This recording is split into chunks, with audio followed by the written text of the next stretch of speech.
I am the Tofu Golem. Please enjoy the video. In this video, I will explain how to make wine from green grapes using an easy method.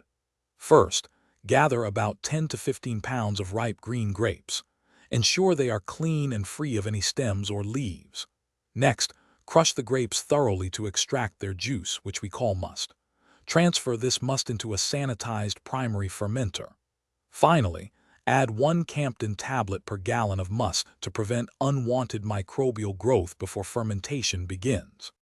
Now that your must is prepared, it is time to begin primary fermentation. Carefully transfer the must into a primary fermenter, ensuring you leave about 20% headspace for the vigorous bubbling. Rehydrate your chosen wine yeast according to the package instructions, then gently stir it into the must. Finally, secure an airlock onto the fermenter. This allows carbon dioxide to escape while preventing oxygen and contaminants from entering, protecting your developing wine. After approximately 1 week, the initial vigorous fermentation will slow down. It is now time for secondary fermentation.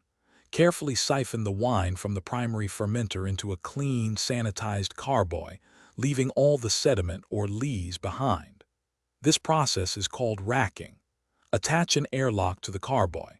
Allow the wine to continue fermenting for several more weeks or even months until it becomes perfectly clear and stable. Once your wine is beautifully clear and stable, it is ready for bottling. Carefully siphon the wine into sanitized bottles, ensuring you leave about 1 inch of headspace at the top. This space is crucial for proper corking. Firmly insert corks into each bottle to create an airtight seal, preventing any oxygen from entering.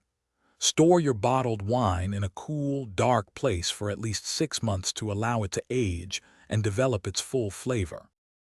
Thanks for watching. Consider subscribing if we helped you today.